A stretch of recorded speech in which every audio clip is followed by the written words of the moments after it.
ओम श्री परमात्मने नमः। अथ पंचदशो अध्यायः। श्री भगवान उवाच ऊर्ध्वमूलमधः शाखमश्वत्थं प्राहुरव्ययम् छन्दांसि यस्य पर्णानि यस्तं वेद स वेदवित्।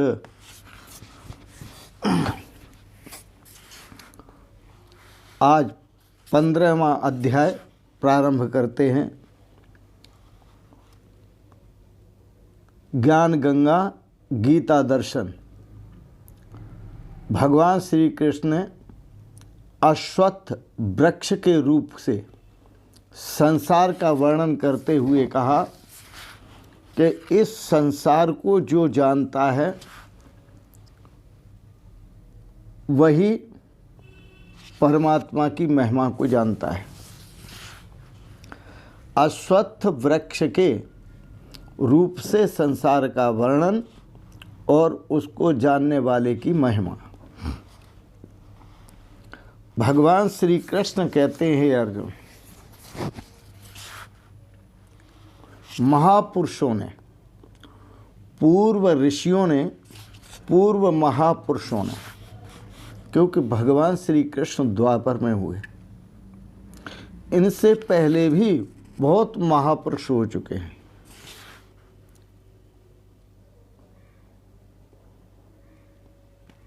भगवान श्री राम हुए, नरसिंह भगवान हुए, वराह भगवान हुए, बहुत महापुरुष। और ये सब महापुरुष जो परमात्मा है, इन महापुरुषों के रूप में अवतरित होकर सिर्फ आपके उद्धार के लिए इस संसार में प्रकट होते हैं, आपका कल्याण करने के लिए, आपका श्रेय आपको प्रदान करने के लिए इस संसार में उत्पन्न होते हैं।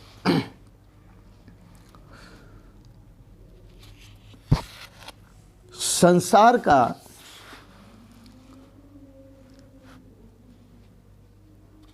कई शब्दों से संबोधन किया है। उदाहरण के लिए देखा जाए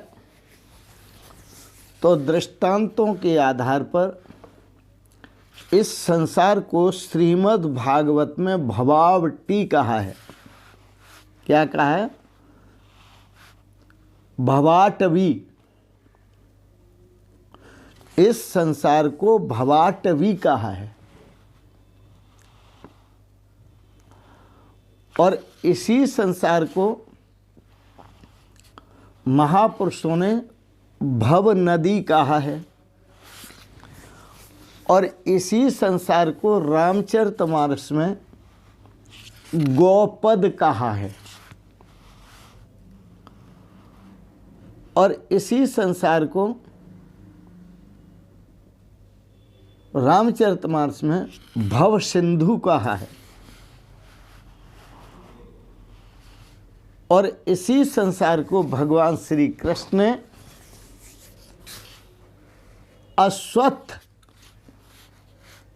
अश्वत्थ कहा है। सुने, ऊर्ध्वमूलमधः शाखमश्वत्थं प्राहुरव्ययम् छन्दांसि यस्य पर्णानि यस्तं वेद स वेदवित्।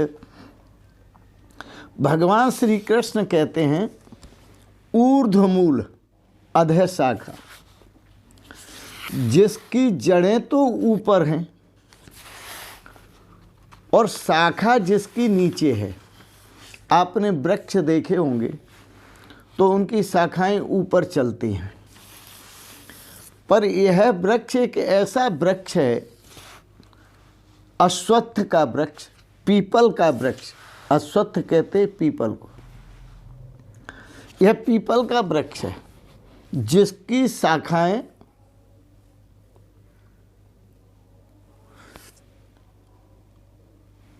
अधः नीचे की ओर जाती हैं।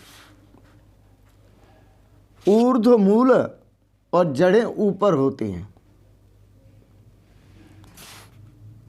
अधः शाखा, तो यहाँ मूल नाम है परमात्मा का। परमात्मा सर्वोपरि है और उसकी शाखा, मूल शाखा ब्रह्मा जी हैं। मूल शाखा ब्रह्मा जी हैं परमात्मा की। तो ऊर्ध्व मूल वह परमात्मा सबसे ऊपर है, सबका मूल कारण है। और इस संसार का कारण अधः शाखा, जो नीचे की ओर आने वाली शाखा है ब्रह्मा जी, वो इसकी मूल शाखा है। इसे अश्वत्थ का वृक्ष कहते हैं, पीपल का वृक्ष कहते हैं।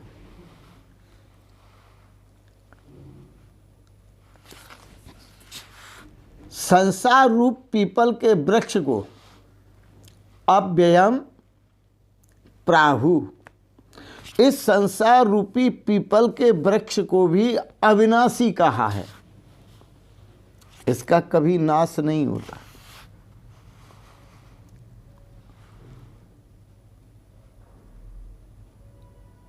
इसका कभी नाश नहीं होता। बच्चे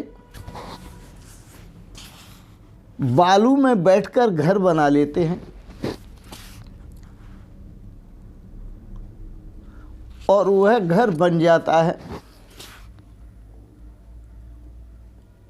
और जब खेल खत्म होता है तो चले जाते हैं और उस घर में ठाकुर जी की स्थापना कर लेंगे और उसकी आरती भी करेंगे। बालू की ठाकुर जी। पर जब बच्चे खेल खत्म करेंगे, जाएंगे तो ढा देंगे। क्या खत्म हुआ? जब घर बनाया, मंदिर बनाया तो भी बालू थी, नहीं बनाया था तो भी बालू थी, और उसे ढा दिया तो भी बालू है, बन गया तो भी बालू है। इसी प्रकार से उस परमात्मा से उत्पन्न हुआ ये संसार वृक्ष, ये परमात्मा का स्वरूप ही है। तो अधः शाखा, मूल शाखा इसकी नीचे है, वो है ब्रह्मा जी। फिर उन ब्रह्मा जी से इस संसार वृक्ष की उत्पत्ति होती है। गुण प्रवृद्धा विषय प्रबाला,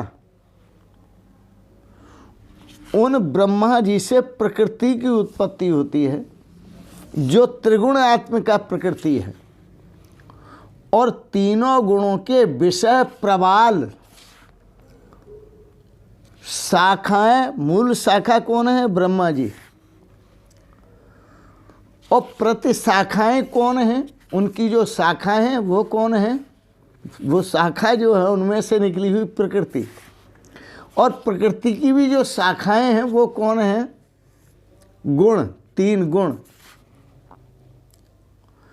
और उसकी भी जो निकली हुई शाखाएं वो क्या है? विषय, पांच विषय।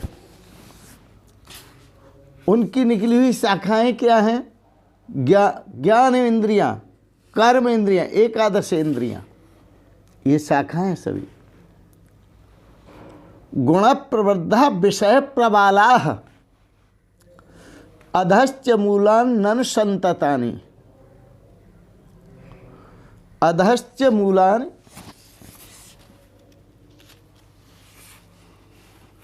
अधश्चूर्ध्वम्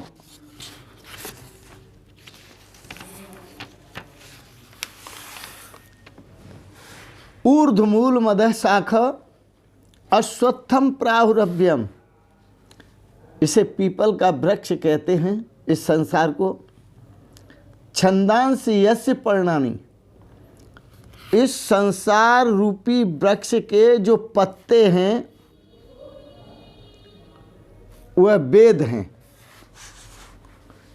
छंद कहते हैं वेदों के लिए।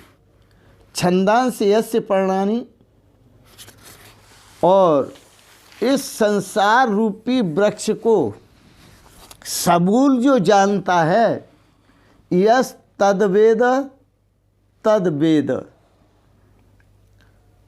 जो इस संसार रूपी वृक्ष को, तम उस संसार रूपी वृक्ष को, यह वेद जो पुरुष मूल सहित तत्व से जानता है, सह वेदवित, वही वेदों के तात्पर्य को जानता है। बड़ी बात समझने की है, केहन है।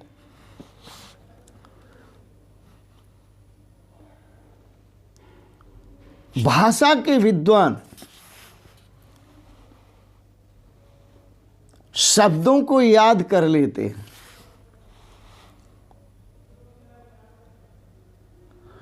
वेदों को कंठस्थ कर लेते हैं,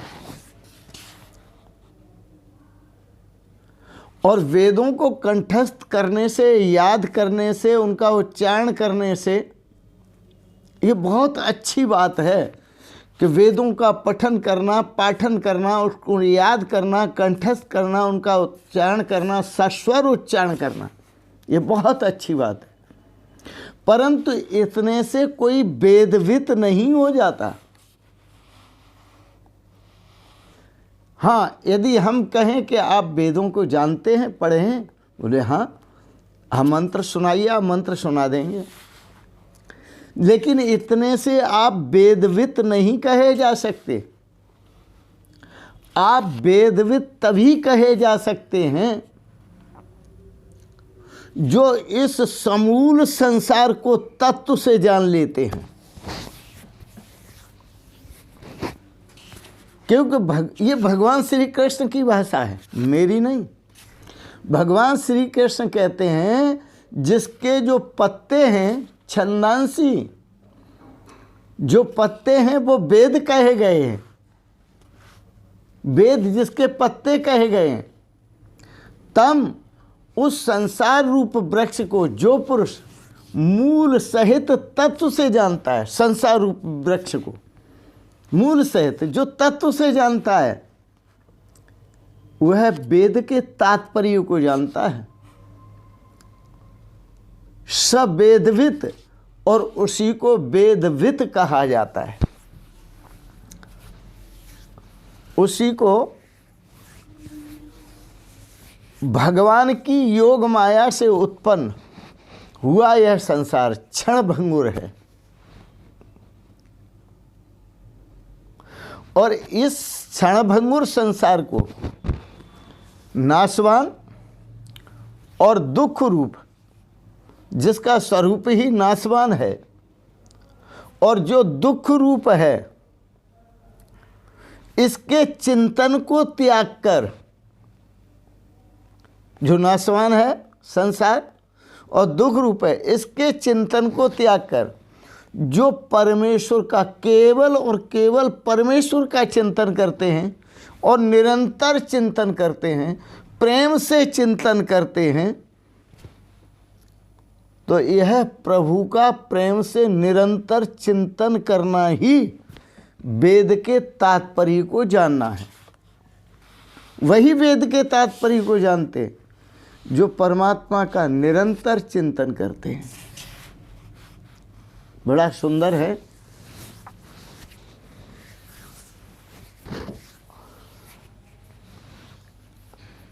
संसार को अविनाशी कहा और यहाँ कह दिया है नाशवान और दुख रूप। इसलिए कहा जो इस वृक्ष को सुखरूप समझते हैं और स्थायी समझते हैं संसार रूपी वृक्ष को, वो घाटे में रहते हैं, क्योंकि वो परमात्मा को तो प्राप्त करना चाहते हैं, लेकिन संसार की आसक्ति का परित्याग नहीं करते। अब वो दोनों को चाहते हैं कि संसार भी हमारा बना रहे और परमात्मा की प्राप्ति हो। तो दुविधा में दोनों गए, माया मिली न राम। क्योंकि जब व्यक्ति मरता है, शरीर को त्यागता है, तो दोनों हाथ उसके खुल जाते हैं। आंखों की पुतलियां फिर जाती हैं। न वो भगवान को देख पाता है, न वो संसार को देख पाता है, न वो भगवान को ग्रहण कर पाता है, न संसार को ग्रहण कर पाता है। संसार तो एक हवा की तरह है। हवा को आप मुट्ठी में दबाओ और जितने भी पकड़ करोगे हवा बाहर होती जाएगी। संसार की जितने भी पकड़ करेंगे आप, वह संसार आपसे दूर हटता जाएगा और परमात्मा भी मिलेगा नहीं। और आप परमात्मा की एक पकड़ कर लें, क्या बात है, तो आपको संसार भी मिल जाएगा, परमात्मा भी मिलेगा और संसार भी मिलेगा। दोनों हाथ लड्डू हैं। भगवान श्री कृष्ण ने जो कहा बड़ा सुंदर कहा। ऊर्ध्वमूल मदय शाखम अश्वत्थम प्राहुरभ्यम छंदांसि यस्य पर्णानि यस्तम वेदस वेदवित्। भगवान श्री कृष्ण कहते हैं इस रहस्य को जो जानता है वही वेदवित् है।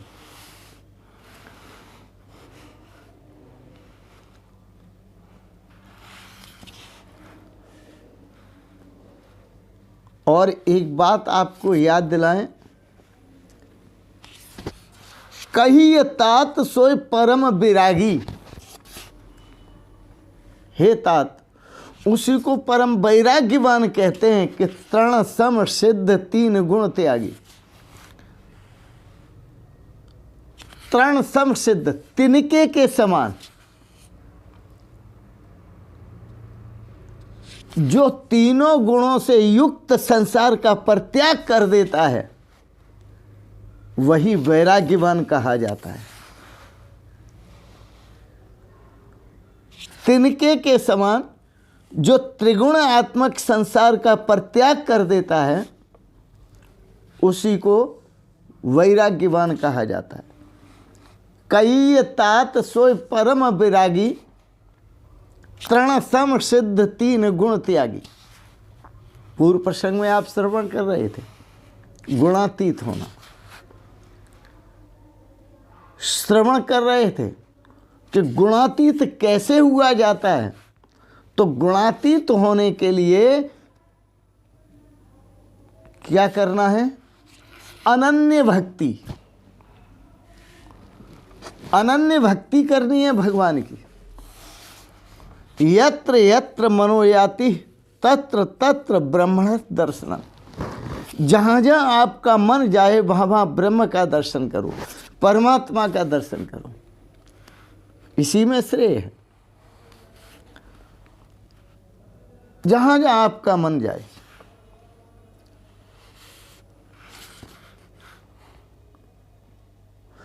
यदि आप परमात्मा का भजन करते हैं, परमात्मा दृष्टि रखते हैं, तो गौपद सिंधु अनिल शीतलाई।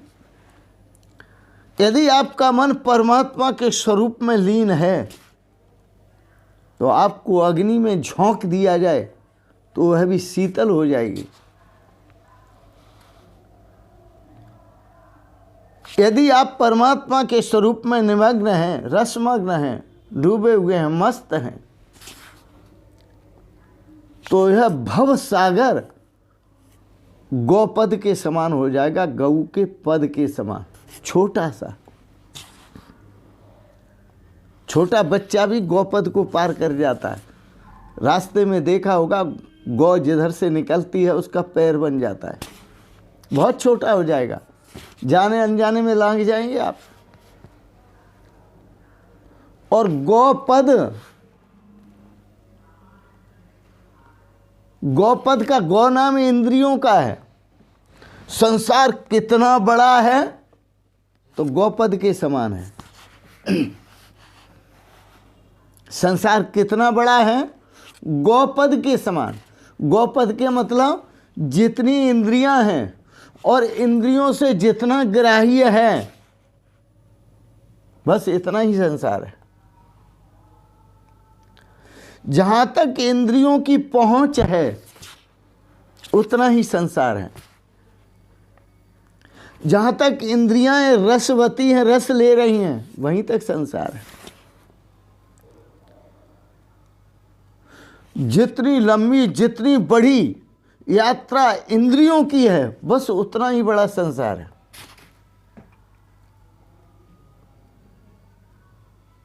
जिसने अपनी इंद्रियों को शासन में कर लिया, उसने समझो समस्त समूचे संसार को वश में कर लिया। जिसने अपनी इंद्रियों को वश में कर लिया, उसने समझो समूचे संसार को वश में कर लिया, मुट्ठी में कर लिया।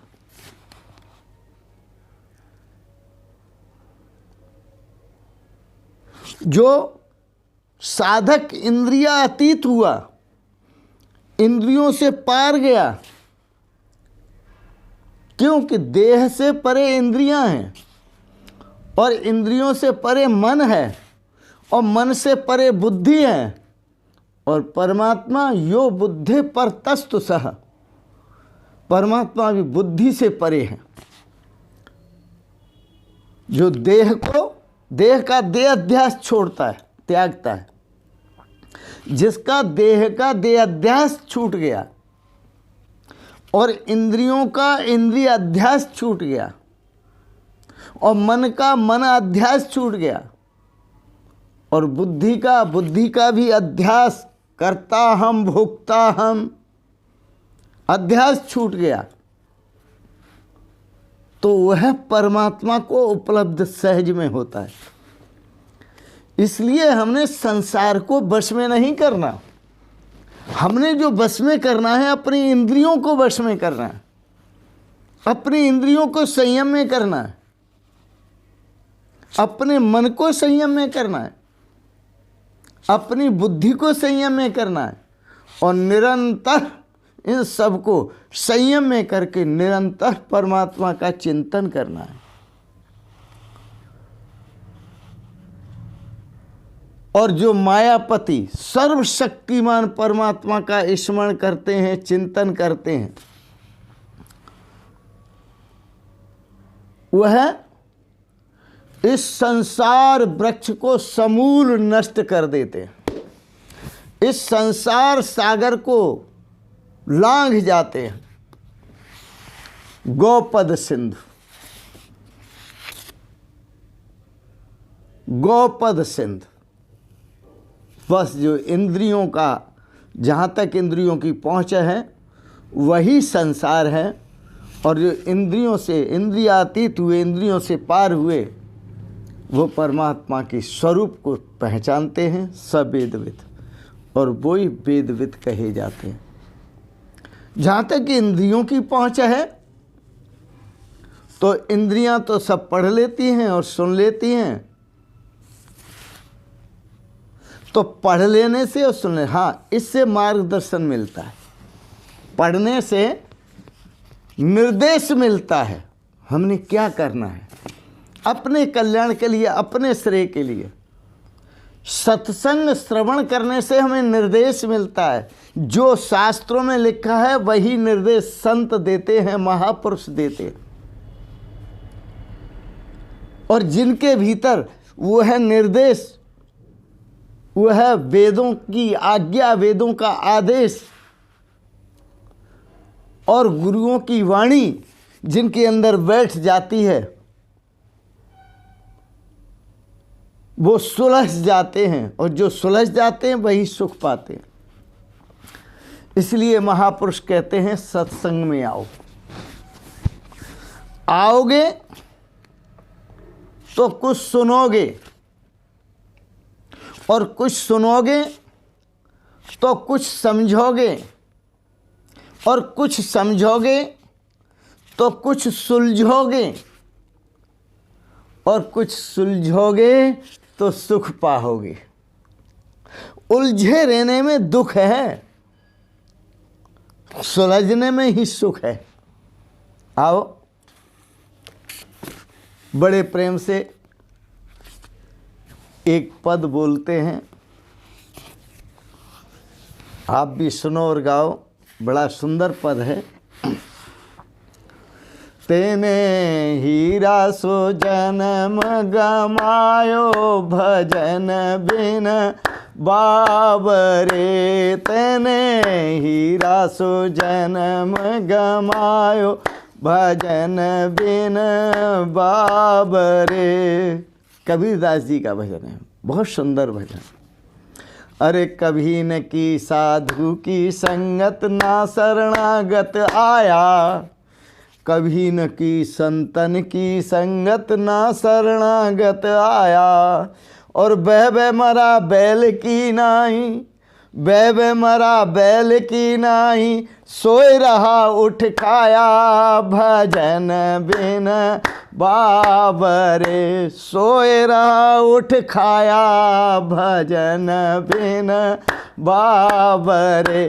तेने हीरा सो जन्म गमाया भजन बिन बाबरे, तेने हीरा सो जन्म गमाया भजन बिन बाबरे। अरे पगले, हीरा जैसा सुंदर जन्म भजन के बिना गमा दिया। कभी संतों की संगत नहीं की, कभी न की साधु की संगत, न शरणागत आया, न उनकी शरण में गया, न भगवान के शरणागत हुआ। बह मरा बैल की नाई, हल में चलता है ना बैल, चलते चलते मर जाता है। और तुम क्या करते हो? खूब सोते हो, खूब खाते हो। सोए रहा उठ खाया, बस दो ही काम, खाना सोना, तीन काम कर लेते हो और भागना। खाना सोना और भागना, खाना सोना और भागना। कभी न की साधु की संगत, ना शरणागत आया, बह मरा बैल की नाई, सोए रहा उठ खाया भजन बिन बाबरे। अरे यह संसार फूल सेमर को सुआ देख लुभाया। तुम्हारा जीव जो है इस सुंदर संसार को, संसार की सौंदर्यता पर मुग्ध है, संसार के विषय सुख पर मुग्ध है, लुभा गया है। वाह, और समझता है इससे बढ़कर कुछ नहीं है। खाओ पियो सो मौज करो। यह संसार फूल सेमर का सुआ, सुआ जीव देख लुभाया। अरे मारी चोंच रुई जन निकली, मारी चोंच रुई जन निकली, सिर धुन धुन पछताया भजन बिन बाबरे। देखो, एक सेमर का वृक्ष होता है, उस पर इतनी इतनी बड़ी, इतनी इतनी मोटी फली लगती है, और तोता समझता है ये फल बड़ा सुंदर है, और उस पर बैठ जाता है, इधर उधर देखता है किधर से खाऊं। और जब उसमें चोंच मारता है तो क्या निकलता है? घुआ। उसमें खाने की कोई चीज नहीं निकलती। इसी प्रकार से ये संसार जो है एक वृक्ष है सेमर का, और इसके जो सुख हैं वो इसके फल हैं। सुख दुख दो ही फल हैं, इसके फल हैं। और जीव जो है इस संसारी रूपी वृक्ष पर बैठा हुआ है, और इसके फलों से इतना आकर्षित हो रहा है कि बस फलों को देख करके वृक्ष को छोड़ना नहीं चाहता, और उस फल को खाना चाहता है। और जब खाता है तो जो जो फल खाता है हर फल में रुई निकलती है, अर्थात हर सुख में दुख छुपा हुआ होता है। जितने भी फल हैं संसार के, उन संसार के जितने फलों को खाता है तो वहाँ सुख सुख मानकर खाता है, पर निकलता क्या है? दुख। अरे एक तरफ से देख लो, जब पुत्र नहीं था तो उसके अभाव में पुत्र को देख रहे थे तो दुख था, क्योंकि पुत्र नहीं है। और पुत्र हो गया तो दुख है। खुश तो हुए, लेकिन पुत्र हो गया और बीमार हो गया तो दुख है। चलो स्वस्थ रहा, बड़ा हुआ, पढ़ने नहीं जाता तो दुख है, और पास नहीं हुआ तो दुख है, और पास होता चला गया, नौकरी नहीं लगी तो दुख है। अब नौकरी लग गई, शादी नहीं हो रही तो दुख है। अब शादी भी हो गई, संतान नहीं हो रही तो दुख है। यह संसार एक ऐसा वृक्ष है कि इसके फलों को आप खाओगे तो सुख मानकर ग्रहण करोगे और दुख मानकर छोड़ोगे, और सब यही होता है। यह संसार फूल से मर का सुआ देख लुभाया, मारी चोंच रुई जन निकली। सुख समझ करके चोंच मारी थी, पर निकला क्या दुख। मारी चोंच रुई जन निकली, सिर धुन धुन पछताया। भजन बिन बाबरे तेने हीरा सो जन्म गमाया। भजन बिन बाबरे। और यह संसार हाट बनी है कि सब जग सौदे आया। ये समझो एक बहुत बड़ा मार्केट है। ये हाट बनी है कि ये बनियों का मार्केट है, बहुत बड़ा संसार। और सब जीव जितने भी आए हुए हैं यहाँ सौदा लेने आए हुए हैं। यह संसार हाट बनी है कि सब जग सौदे आया। चतुरन माल चौगुनों कीनो। जो चतुर थे उन्होंने तो अपने माल की बहुत वृद्धि की, मतलब थोड़ा ज्ञान था, और आकर के संत सतगुरुओं के चरणों में बैठ कर के, भगवान के दरबार में बैठ कर के उन्होंने अपना ज्ञान की वृद्धि की, बहुत बढ़ा लिया। वह परमात्मा के स्वरूप के साथ एक हो रहे।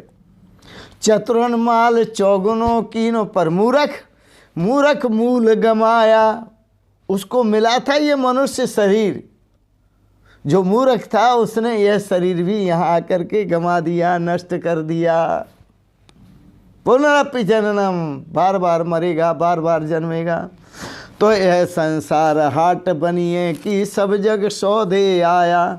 चतुरन माल चौगुनों कीनो, मूर्ख मूल गमाया। भजन बिन बाबरे तेने हीरा सो जन्म गमाया। भजन बिन बाबरे तेने हीरा सो जन्म गमाया। भजन बिन बाबरे। यह संसार माया का लोभी, ममता महल चिनाया। ये संसार सब माया के लोभी हैं। इस संसार में जितने आते हैं माया के लोभी बन जाते हैं। यह संसार माया का लोभी, ममता महल चिनाया। ममता करते हैं, मोह करते हैं। यह संसार माया का लोभी, ममता महल चिनाया। कहत कबीर सुनो भाई साधो। ओ ममता करके इतना जोड़ा, इतना जोड़ा, सब जोड़ते चले गए। कोई पारावार नहीं है जोड़ने का। यह संसार माया का लोभी, ममता महल चिनाया। कहत कबीर सुनो भाई साधो। अरे हाथ कछु नहीं आया, जब मरे तो खाली हाथ गए। कहत कबीर सुनो भाई साधो, हाथ कछु नहीं आया। भजन बिन बाबरे तेने हीरा सो जन्म गमाया। भजन बिन बाबरे। और सिकंदर जैसा बादशाह कई देशों पर विजय प्राप्त करने के बाद भारत आया था, और भारत में आकर के वह सिकंदर बादशाह भारत को भी जीता। और जब मरा तो उसने कहा मेरे कफन, हाथ जो है दोनों कफन से बाहर कर देना जब मैं मरूं तब, क्योंकि ये दुनिया वाले ये देख लें कि मैं कई देशों का मालिक होते हुए, कई देशों का राजा होते हुए, कई देशों का विजयी होते हुए आज दुनिया से जा रहा हूं, पर हाथ खाली जा रहा हूं। इकट्ठे गर जहां के जर, सभी मुल्कों के माली थे। सिकंदर जब चला दुनिया से दोनों हाथ खाली थे, कुछ नहीं लेके गया, खाली हाथ के। तो इसी प्रकार से यह संसार माया का लोभी ममता महल चिनाया। कहत कबीर सुनो भाई साधो, हाथ कछु नहीं आया। भजन बिन बाबर तेने हीरा सो जन्म गमाया। भजन बिन बाबरे। बस मेरी 3 बातें याद रख लेना, बड़ा अच्छा रहेगा। एक तो सेवा, दूसरा सुमिरन, और तीसरा पाप भावना से दूर रहना। एक भजन में बड़ा सुंदर कहा, काम करते रहो, सेवा करते रहो और नाम जपते रहो, पाप की वासनाओं से बचते रहो। बस 3 बातें। पाप की वासनाओं से हमेशा बचते रहो और सेवा सदा अपने अतिथियों की, बुजुर्गों की, गरीबों की, संत महापुरुषों की, माता पिता की, और जो सेवा के पात्र हैं उनकी सेवा करते रहो, भगवान की सेवा करते रहो और सदा नाम जपते रहो। इसी में कल्याण है। अनन्य भाव से ये चिंतन चलता रहेगा तो इस अनन्य भक्ति से आप इस संसार रूपी वृक्ष का भी सफाया कर देंगे, इस संसार रूपी वृक्ष को भी काट कर फेंक देंगे। तो आप अनन्य भक्ति करें, इसी में श्रेय है और सौभाग्य है। इन शब्दों के साथ ही वाणी को विराम देते हुए आपने बड़े प्रेम और श्रद्धा से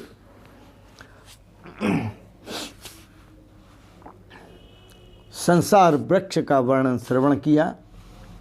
इस संसार वृक्ष को जो जानता है वही वेदविद कहा जाता है।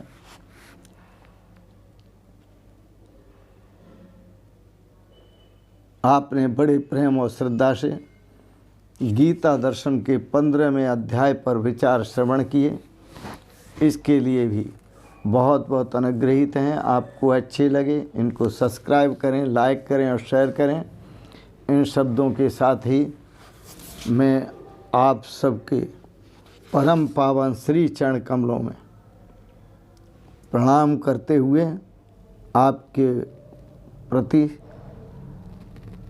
समस्त शुभ कामनाओं के साथ ओम शिवोहम शिवोहम शिवोहम।